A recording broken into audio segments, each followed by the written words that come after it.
Kasih Pak, gitu kan. Itu sekarang gensetnya selalu tuh begitu. Bukan iPhone, susah. Nggak mesti iPhone. Mereka bilang kecantikan menyelamatkan dunia, tapi bagaimana kalau justru menghancurkannya?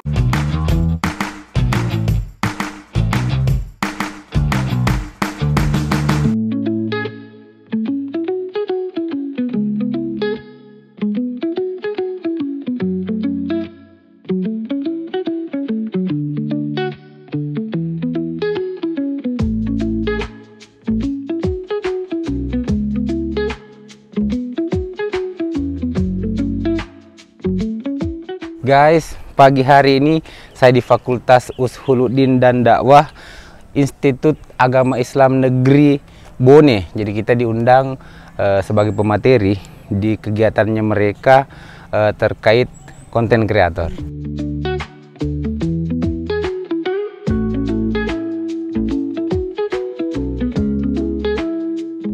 Keren begini guys kampusnya ya, mantap.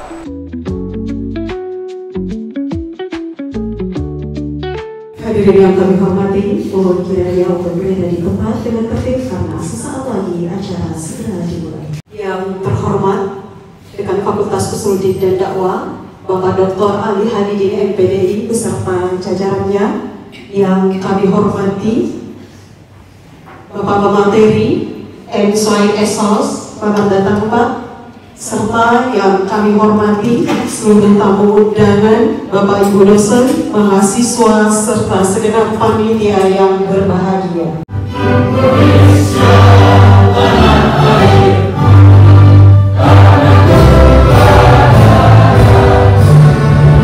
Bismillahirrahmanirrahim.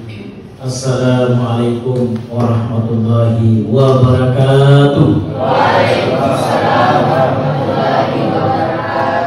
Alhamdulillahi rabbil alamin hamdan yuafi ni'amaka fi mazidah. Ya Rabbana lakal hamdu kama yanbaghi li jalali wajhika azimi sultanika. Yang sesuai dengan materinya mana? Sudah kenal tidak dengan model? Nah, lihat di message. Oke. Bismillahirrahmanirrahim. Yang saya hormati dan saya banggakan saudara saya Wahyudi Hasim. Beliau ini kiblat saya dalam berkonten. Yang saya banggakan dan saya cintai adik-adik sekalian, genset, calon konten kreator hebat di jalur Islam. Amin. Assalamualaikum warahmatullahi wabarakatuh. Jadi sebenarnya kita cerita dulu ya. Jadi saya berada di depan kalian saat ini bukan karena saya lebih daripada kalian, bukan juga ingin menggurui kalian, tidak. Saya lebih ke ingin berbagi pengalaman saya di Siva Project. Kalau kalian tahu Siva Project, saya bakalan berbagi itu. Jujur, waktu saya dihubungi sama saudara saya, ini beban saya hadir di sini. Karena tidak apa-apa saya berdiri. Jujur, bebannya berat. Jadi kalau berbicara di depan genset yang lain, saya siap. Mau ditonton berapa juta orang, saya siap. Tapi di sini yang cuman belasan orang, jujur saya nervous. Kenapa? Karena nuansanya Islam. Berat. Basically, pemahaman dan pengetahuan saya tentang Islam minim. Tidak ada sama sekali. Kendati pun sebenarnya tidak boleh. Karena Islam itu adalah yang terbaik. Inna dina indallahil Islam. Agama yang paling mulia di sisi Allah adalah Islam. Sedikit supaya kalian tahu dulu siapa saya. Jadi saya ini putra daerah. Saya lahir di Bone, jadi 100% mengalir darah Bone dalam diri saya. Kenapa saya langsung mengiyakan agenda hari ini? Karena saya melek bahwa meningkatkan potensi dai dan daya melalui dakwah sekarang memang saatnya ke medsos. Jadi tidak boleh menutup mata. Medsos adalah satu-satunya sekarang alat yang paling cepat, paling cepat untuk menyampaikan informasi. Tetapi media sosial itu adalah wadah, alat, bahan. Ketika digunakan untuk kegiatan yang negatif, medsosnya jadi negatif. Ketika digunakan untuk yang hal positif, medsosnya positif. Ya, sepakat ya di situ ya. Dan kemungkinan kalian untuk berhasil di sini itu jauh lebih besar. Jujur, kendala saya, kendala Siva Project, kendala konten kreator hebat di depan kalian Wahyudi Hasyim itu adalah materi konten. Materi. Apa yang mau kita bawakan, apa yang mau kita buat konten. Sementara kalian belajar Islam ini pada Al-Quran, kalau kalian bedah dari umul kitab sampai akhir, tidak bisa kita kasih habis jadi konten sampai akhir dunia ini. Kalau dakwah bisa kita bawakan satu ayat saja bisa jadi konten, berapa banyak ayat. Dan mindsetnya yang perlu kalian rubah, berdakwah itu tidak harus di sini, tidak harus di mimbar. Sekarang bisa di layar handphone. Ini pengalaman saya. Untuk menjadi seorang konten kreator, kita harus siap dulu. Jadi yang pertama kesiapan mental, yang kedua alat, yang ketiga siap segala-galanya. Jadi itu. Yang pertama mental. Jadi ketika kalian memutuskan untuk menjadi konten kreator, kalian harus siap dengan dua hal. Tidak boleh tidak, harga mati ini. Yang pertama, kalian harus siap ketika konten yang kalian buat itu disukai oleh orang. Siap ya, pasti ya. Siap ya. Nah.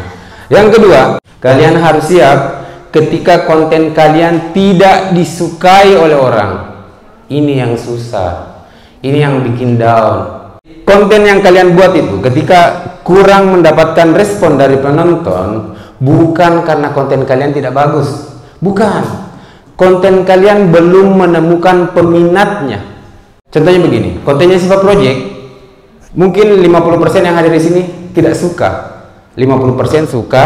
Nah, itu peminatnya. Konten bebas makan, sudah makan? Mungkin 100% di antara kalian suka. Siapa yang tidak suka makan? Siapa yang tidak suka makan? Bohong kalian kalau tidak suka makan. Ada yang tidak suka makan? Jadi keren, ide dari beliau itu keren ya.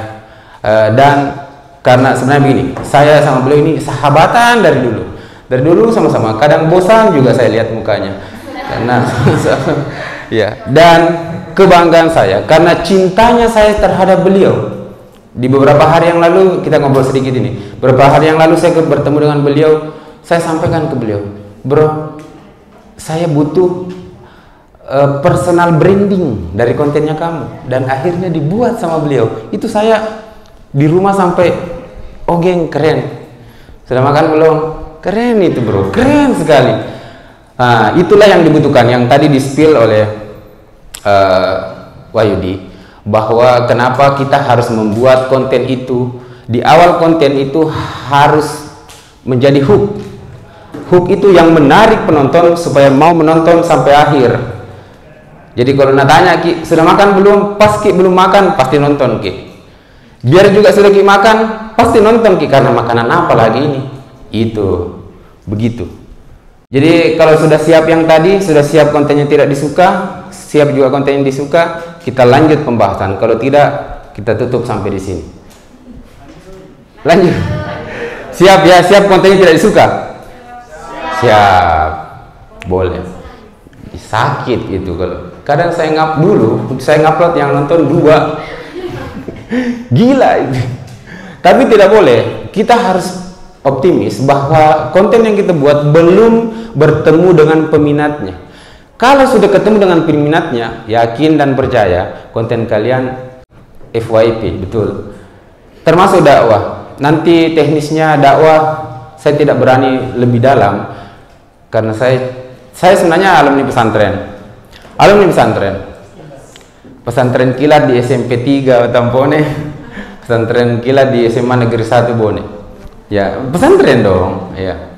Saya tidak bisa sejauh itu. Yang jadi titik beratnya nanti dakwah itu yang harus kalian tanamkan di dalam pikiran kalian. Dakwah itu universal, ya. Dakwah itu boleh di medsos, tanda kutip, dengan tetap berjalan di koridor syariah. Oke, sampai di sini paham? Nah, kalau sudah siap mentalnya, sudah siap kontennya disuka dan tidak disuka, sekarang kita melangkah ke hal yang harus juga ada. Jadi alat penting. Dulu di zaman saya sama saudara saya ini, kita harus butuh kamera profesional, mahal. Saya bukan mandang remeh kalian tidak bisa beli kamera, tapi tidak worth it kalau sekarang. Alat sekarang semua yang hadir di sini, ada yang tidak punya handphone? Punya ya. Ada yang punya 3? Belum. Ya. Alat itu sudah ada di genggaman kalian. Sudah ada di genggaman kalian. Jangan minta iPhone kan nanti bilangnya Android. Ya. Kalaupun ada yang paling burik dari ini, serius saya. Jangan jadikan ini hal yang menghambat kalian. Ini alat yang jelas sudah bisa motret, sudah bisa merecord video, sudah bisa ada audionya, gas. Persoalan kualitas, kalian pasti bertanya, kalau tidak bagus videonya, tidak bagus audionya, belakangan. Berproses dulu. Tidak serta-merta Siva Project pakai mic seperti ini. Dulu saya cuman pakai mic harga 150.000 Om Gondrong ya. 150.000 beneran saya mulai, karena saya cuma punya itu. Seiring berproses, kalau sudah menghasilkan, terserah kalian mau beli yang harga berapa. Seperti yang Wahyudi bilang, audio itu penting, sangat penting. Lebih penting audio, kalau mau dilebih pentingkan, audio lebih penting daripada visual. Misalnya saya begini,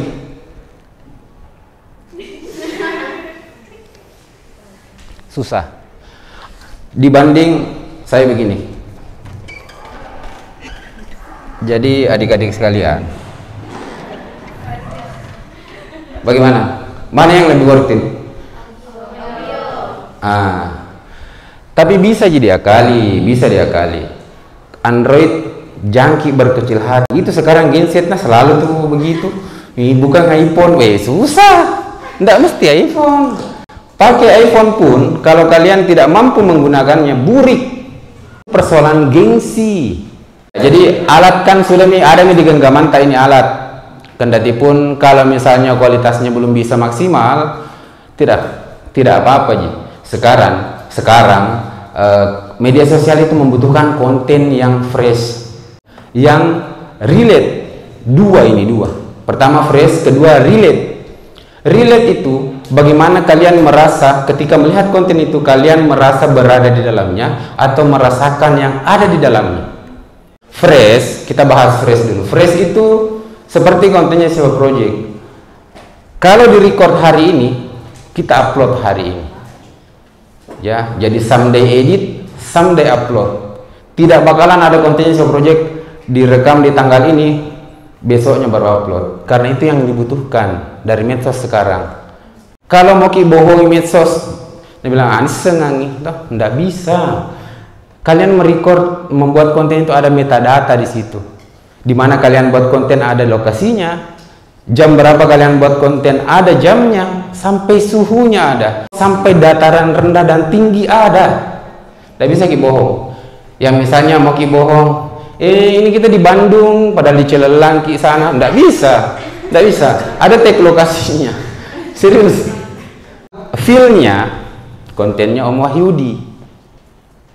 Relate, kita lihat dia makan, kalau dia bilang pedis, kalian rasakan, bayangkan, terstimulus bahwa itu pedis. Kalau dia bilang enak meskipun tidak, ini, tapi tidak dong, tidak ya. Ya. Kalau dia bilang enak, atau ini crunchy, atau ini gurih, atau ini kriuk, itu akan menstimulus kalian dan kalian merasa relate. Selesai tayang kontennya, langsung chat temannya, ayo makan bubur dari nih Kak Bayu di situ. Nah, kan begitu. Itu relate itu. Bakso prasmanan. Kan nonton kan mereka. Itu namanya relate. Jadi ketika kalian merasa berada di situ, merasa menjadi bagian dari konten itu relate. Kalau di sebuah proyek, karena nanti bertanya, kita apa konten relate? Oh, ada. Banyak. Jadi misalnya di tempat-tempat wisata atau tempat baru di Bone yang belum kalian tahu, saya explore itu, kalian bisa merasa berada di situ. Ya, saya akali visualnya dengan kehebatannya videografernya sebuah project. Jadi mengambil gambar, sudut pengambilan angle-nya itu ditentukan dari videografer dan editor. Kalau saya datang di satu tempat, misalnya di acara ini, saya rekamnya begini. Saya contohkan ke ini langsung. Saya rekamnya begini. Ya. Kalau lewat di berandata, kita skip karena wah acara rapat. Ya. Acara rapat ya, acara mesti cari itu baik, kan begitu. Tapi ketika saya tidak mampu untuk menghadirkan narasi dan isi dari konten di acara ini lebih baik, itulah tugasnya videografer. Nah, ini nanti lebih ke teknisnya. Jadi kalau saya ganti dengan kontennya seperti ini, kalian akan nonton. Saya ganti dengan ini, kalian akan nonton. Saya ganti dengan ini, kalian akan nonton. Karena kalian merasa berada di situ. Karena kalian melihat perspektif dari depan, dari samping, moving, dari depan, dari belakang.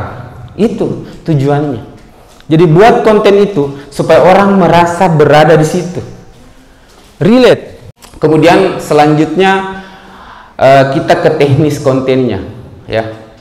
Jadi bagaimana membuat konten itu disukai oleh orang, meskipun kita tidak bisa dan tidak bakalan bisa menyenangkan hati semua orang. Ya, sepakat ya. Tidak bisa kita buat hati semua orang senang, tidak bisa kita buat orang semua suka dengan kita. Disitulah dibutuhkan yang namanya hook di awal video. Jadi algoritma bekerja. Algoritma itu adalah kemampuan yang dimiliki oleh platform untuk membagikan konten kalian ke pengguna, ke penonton. Jadi kalau 3 detik di awal dinonton, misalnya dinonton 1 orang, akan direkomendasikan ke 5 orang. Selanjutnya ke 5 orang, selanjutnya ke 5 orang, selanjutnya sampai FYP. Saya sedikit ego berbicara kenapa saya lebih ke TikTok. Saya sepakat dengan saudara saya Wahyudi di awal-awal, saya geli memandang remeh TikTok ini. Ngapain kita main TikTok? Joget-joget, tidak ada edukasinya. Tapi seiring perkembangan, ya, itulah hebatnya negara kita ini. Mengatur semua regulasi termasuk media sosial untuk diterapkan di Indonesia. Jadi TikTok di negaranya sana Cina, kalau begitu modelmu, kalau ada ke Indonesia jangan kok begitu. Kan begitu negara tak? Makanya Om Yudi bilang sampai disupport sama Kementerian Pendidikan. Ya, pada saat itu. Selanjutnya kalau sudah siap mental tak, ada mialat tak, mau ngonten, selanjutnya yang dibutuhkan adalah menentukan kategori konten. Ini juga berat. Kategori konten dan minat konten itu berat ketika kalian tidak mampu keluar dari ego. Ya, ego. Semua punya ego. Konten kreator yang berhasil adalah mereka yang mampu keluar dari egosentrik. Ini paling egois ini teman gue. Lama sekali ini egois. Serius. Kenapa saya perhatian sama beliau? Karena saya tahu kapasitas dan kapabilitas beliau di dunia ini, di dunia media sosial ini, di fotografi dan videografi, sinematografi. Saya tahu ketika diterapkan ke konten meledak dia, tapi lama sekali tinggal. Tapi syukur kak sekarang ada mie bebas makan. Wah, ngeri. Itu bebas makan. Jadi fenomenanya begini. Ini kita melebar-melebar enggak apa-apa. Siva Project cuma follow satu account TikTok saja. Bisa kita buka. Tidak ada yang saya follow back. Istriku saya tidak aku follow back. Serius kak? Yang saya follow itu cuma TikTok. Dan itu berefek ke algoritma dan konten yang lewat di berandaku. Jadi poinnya, kalau lewat di berandanya Siva Project, pasti FYP. Karena tidak ada follow, tidak ada yang direkomendasikan ke saya. Betul-betul TikTok rekomendasikan ke saya konten sesuai dengan minatku atau program atau tugas dari TikTok. Nah kontennya Yudi itu lewat terus di beranda aku. Jadi insya Allah bisa menjadi kreator resmi TikTok di Vlogger Food. Amin. Ketika sudah masuk di kategori konten itu, tidak boleh mengenye-ngenye sembarang bikin konten. Jadi misalnya konten hari ini makan, besok makan, tiba-tiba lusa bulu tangkis, wah susah, merusak algoritma. Kendati pun sebenarnya boleh ketika persentase kategori kontennya masih lebih banyak dari konten yang lain. Contoh 5 konten makannya, ada 1 atau 2 konten lari atau konten bulu tangkis, boleh, tidak masalah. Yang jelas tidak lebih dari 70% kategori kontennya, 70%. Nah, bagaimana cara memilih kategori konten? Jangan pernah menjadi orang lain, jadi diri sendiri. Suka lihat kontennya Om Yudi makan, belum tentu bisa buat konten begitu. Jadi jangan pernah pilih kategori konten yang kita suka. Jangan pernah memilih kategori konten yang kita suka, koma. Tapi pilih kategori konten yang kita bisa. Kenapa? Karena kalau sudah mau kita terjun, kita harus konsisten. Dan kalau tidak bisa kita konsisten, tidak ada gunanya. Jadi kalau misalnya kita paksakan. Oh sekarang yang lagi happy nasional itu running, lari. Maka konten lari. Dipaksakan bikin konten lari. Baru 3 hari tipes ki. Lari itu butuh treatment. Dia harus ada daily trainer, ada interval run, ada isi run dulu, ada recovery run. Harus. Kalau tiba-tiba langsung lari 5K, ambulans. Jelas, serius gak bro? Itu karena memilih konten yang bukan dia bisa. Jadi pilih konten yang kita bisa. Jangan konten yang kita tidak bisa. Itu caranya memilih kategori konten. Ya. Kemudian yang kedua, bagaimana mempunyai personal branding. Personal branding supaya gampang kita kenali orang. Personal branding itu boleh dari fashion, ya, boleh dari tingkah laku, dan boleh dari kata. Boleh juga digabungkan ketiga-tiganya. Jadi boleh dari kata, boleh dari fashion, dan boleh dari tingkah laku. Saya contohkan personal branding. Sekarang Om Yudi sudah makan, itu personal branding. Jadi biar tidak kita lihat itu handphone, contoh di sebelah tak putar kontennya Om Yudi, sudah makan, pasti kita tahu Om Yudi itu personal branding. Siva Project pada saat itu berat untuk membuat personal branding. Saya melawan Atta Halilintar, ngeri, tidak bisa, tumbang saya. Atta Halilintar di COVID itu melejit di COVID. Sementara Siva Project naiknya juga di COVID. Dia pakai itu Atta Halilintar. Mungkin tidak dapat ya guys, senior itu. Guys, cara saya sedikit nakal pada saat itu. Saya menggunakan guys itu dengan sedikit plesetan. Saya pakai guys. Tidak ada itu guys. Guys itu tulisannya GUYS. Guys ya. Saya ajukan ke TikTok guys, GES. Saya gabungkan dengan gerakan. Jadi setiap konten saya, hai guys. Ya. Begitu. Sampai akhirnya alhamdulillah orang tahu kalau ketemu kak di jalan, hai guys, dia yang panggil saya. Itu guys itu personal branding. Kalau sudah ada nih personal branding tak, apalagi sudah ada nih kategori konten tak, kita tahu nih konten apa mau ku bikin, ada nih personal branding, apalagi Yang paling berat dari semuanya di sini nih, konsisten. Berat. Konsisten mencintai satu perempuan berat. Laki-laki bagaimana? Berat ya? Banyak cobaannya bos. Pindah fakultas saja, man, kesini cantik kan begitu. Itu konsisten. Berat itu. Saya push konten saya itu one day one content. One day one content. Satu hari satu konten selama 365 hari. Kalau tidak saya lawan dengan konsisten, saya mau lawan dengan apa? Banyak kreator lebih muda, yang cowok lebih ganteng, yang cewek lebih cantik, lebih tajir. Saya tidak punya apa-apa, tidak ada uangku. Jadi kalau mau lawan dengan kualitas video, sinematografi, ada Wahyudi, tidak bisa kak kalah. Makanya saya lawan dengan konsisten, one day one content. Dan komitmen kita di sebuah project, kalau ada konten kreator Bone yang bisa ikuti sebuah project one day one content, kita kasih 2 content one day. Iya, harus konsisten deh. Jadi tidak boleh ngupload hari ini, lebih apa sih? Denending. Apalagi kalau tak galah di algoritma, contoh FYP. Jadi semua sekarang kontennya Yudi itu FYP.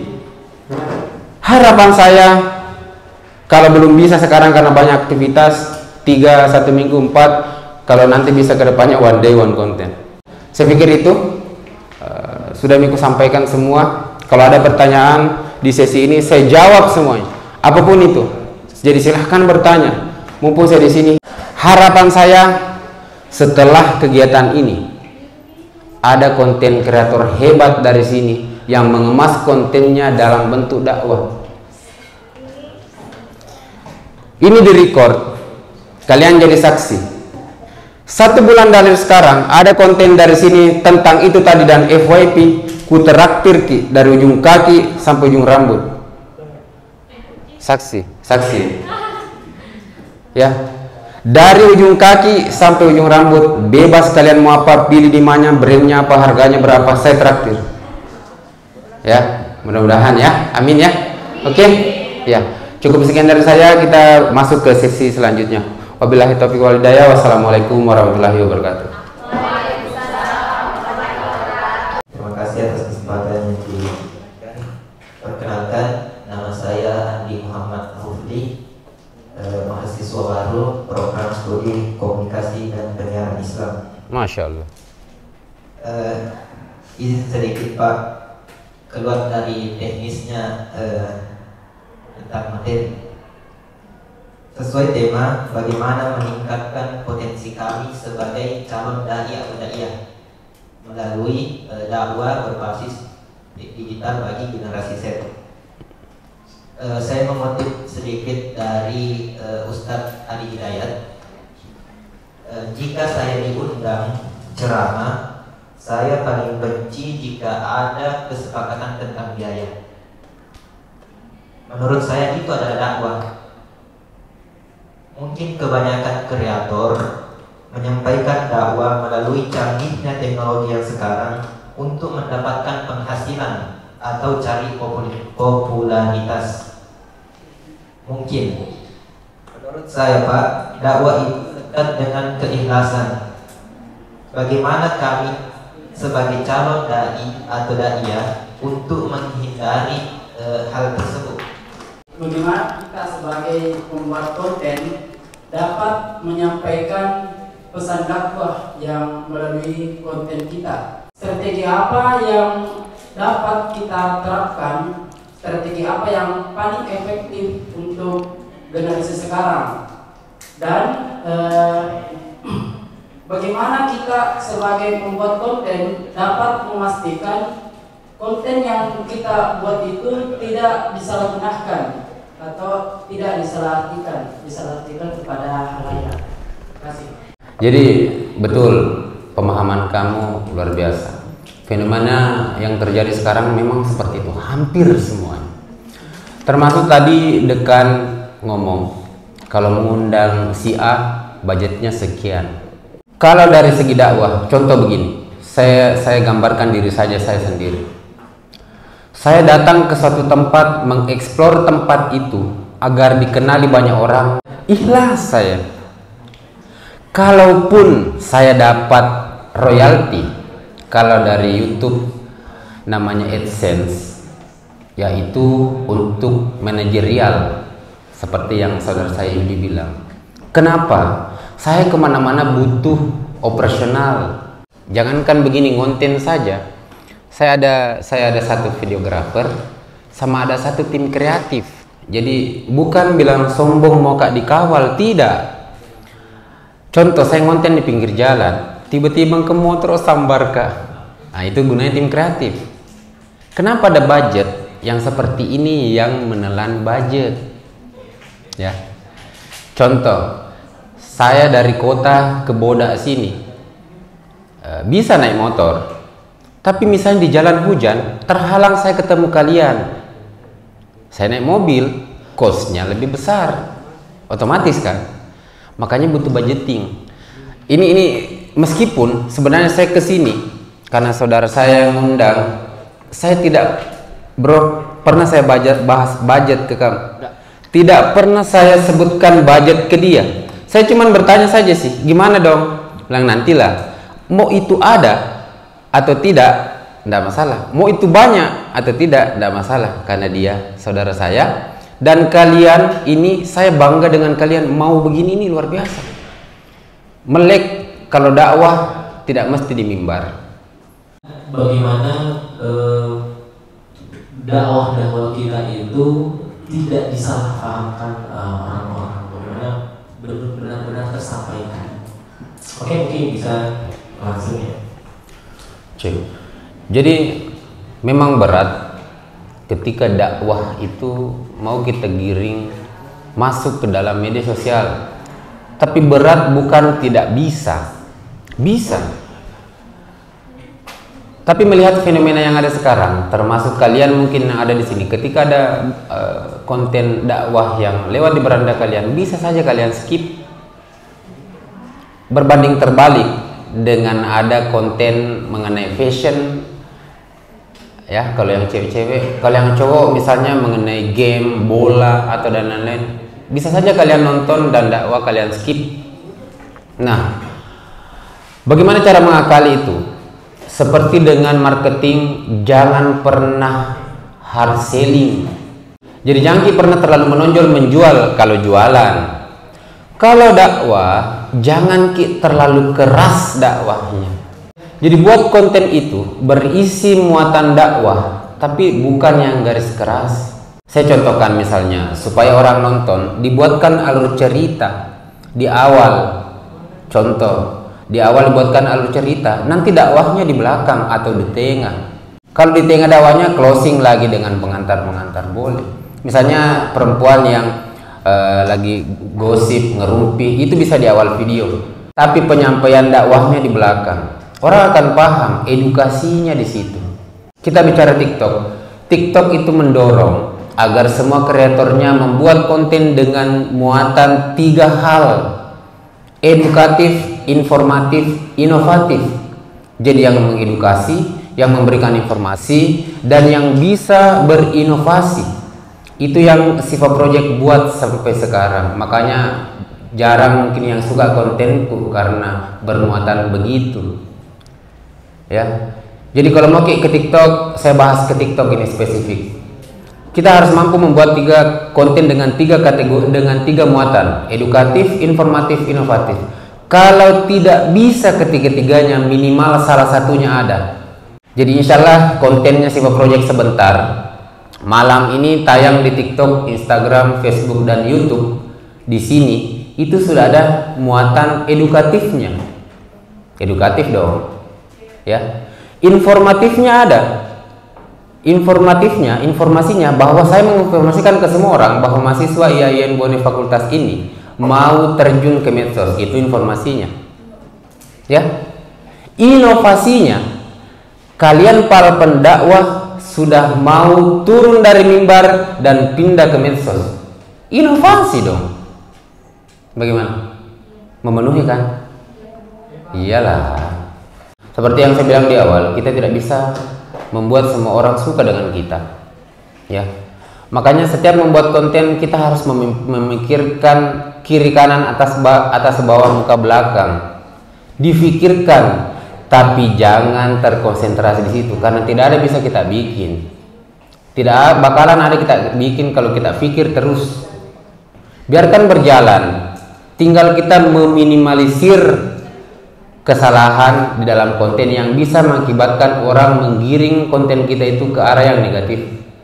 Contoh, di konten Jumat berbaginya Siva Project, kalau ada yang pernah lihat, mungkin kalian bilang, bagus berbagi. Di satu sisi, setiap konten itu terupload dan FYP, beratus-ratus komentar negatif yang mencibir Siva Project di situ. Ada yang bilang pencitraan, ada yang bilang mau maju caleg, ada yang bilang kenapa di video, kenapa berbagi mesti di video. Iya, ini fenomenanya. Tapi yang membuat saya bertahan, saya mengerti dan paham. Saya bertanya ke guru-guru besar, orang yang paham agama, dan saya mendapatkan satu jawaban dan menyimpulkan jawaban itu tepat. Berbagi itu boleh di dua hal: sembunyi-sembunyi, mencegah riya. Sepakat? Terang-terangan untuk memotivasi orang agar ikut berbagi.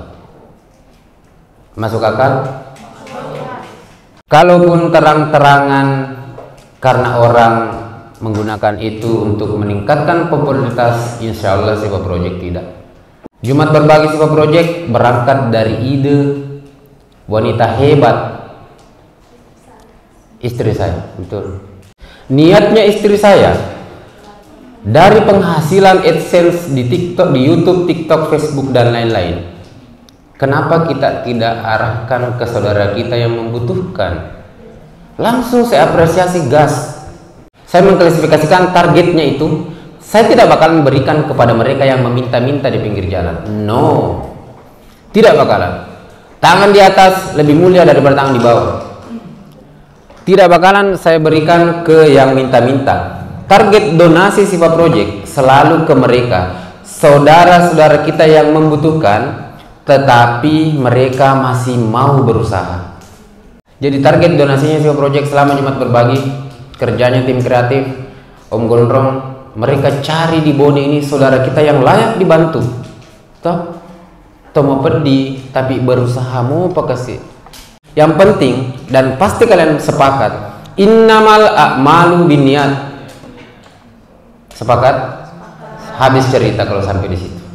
Oke, terima kasih.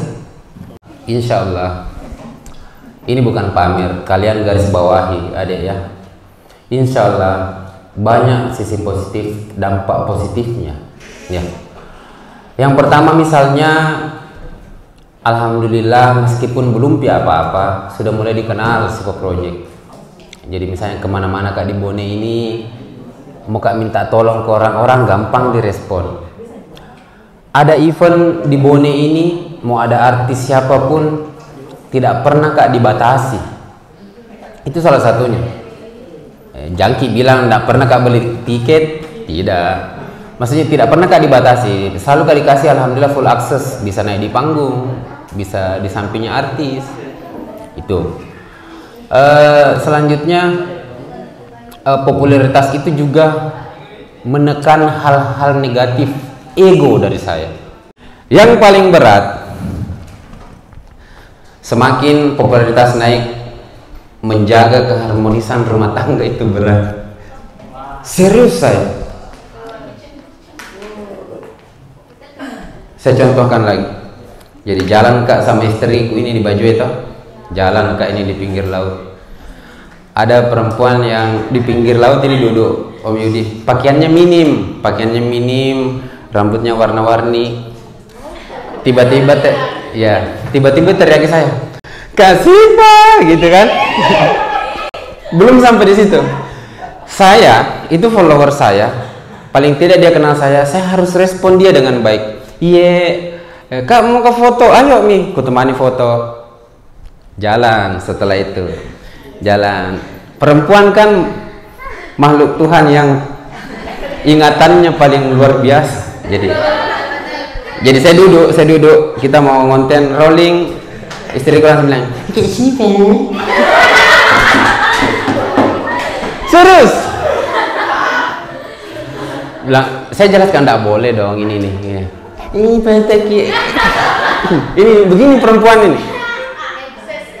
Iya, ini bisa jadi konten ya sebenarnya kalau kalian record. Sayang sekali ya. Begitu sampai itu efek negatifnya. Selanjutnya waktu. Jadi saya tidur itu 3 jam saja. Misalnya hari ini kita di sini, habis dari ini saya koreksi konten, lanjut ke editing, upload. Habis itu menyiapkan materi untuk konten besok, undangan untuk kegiatan besok, apalagi di mana. Itu harus saya pikir semua. Waktu sama keluarga. Iya. Kadang orang tua saya ngomong, awet tuh elem loka, lopi elem muka. Ya, itu. Serius, itu efek negatifnya ini saya cerita supaya kalian siap ya. Jangan positifnya saja. Banyak juga hal-hal yang kita temui di lapangan. Orang yang mencibir kita juga banyak. Tidak semua suka. Serius. Tapi itu saya olah supaya dia menjadi rezeki buat saya. Ya, saya pikir itu. Kalau masih ada pertanyaan boleh silakan, mumpung masih ada waktu karena kita harus Jumatan ini ya. Ya, jadi ini sekarang kita break dulu. Nanti habis sholat Jumat kita lanjut. Kita break bro ya? Iya. Tahukah kalian, tadi dia ngomong gitu ya. Tahukah kalian petugas kebersihan bisa lebih kaya dari bosnya? Dia ngomong gitu kan. Tahukah kalian, jadi itu semacam mendikte. Genset paling anti didikte. Ya, ini persoalan kata. Kalau diganti, misalnya seperti ini. Ternyata petugas kebersihan itu bisa lebih kaya daripada bosnya. Nah, itu hooknya. Mereka bilang kecantikan menyelamatkan dunia, tapi bagaimana kalau justru menghancurkannya?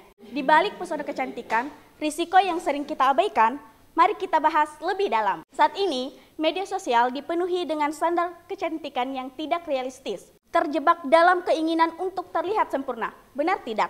Hingga rela mengorbankan kesehatan fisik dan mental mereka. Misalnya, peningkatan kasus depresi akibat body shaming dan obsesi terhadap operasi plastik. Islam tidak melarang kecantikan, tetapi menegaskan bahwa kecantikan sejati terletak pada iman dan akhlak. Mari kita untuk menguatkan iman dan akhlak kita, memperbaiki diri kita, memperbaiki inner beauty kita, dan juga seringlah untuk tidak membandingkan diri kalian dengan orang lain, tapi sesungguhnya derajat kita di hadapan Allah itu dilihat dari ketakwaan kita. Ayo kita memperbaiki diri lebih baik lagi.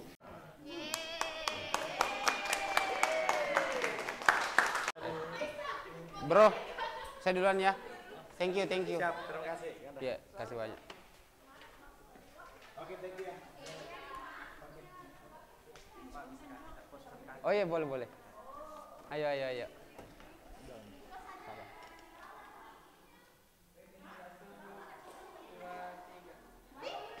Oke, kasih. Iya, kasih aja. Thank you. Iya. Ternyata sampai sore begini, tapi saya apresiasi adik-adik mahasiswa di sini luar biasa keren, dan memang mereka menunjukkan bahwa mereka itu sudah siap menjadi konten kreator meskipun nanti dikemas dalam bentuk dakwah. Mereka gokil. Terus ini kita sampai dikasih ini guys,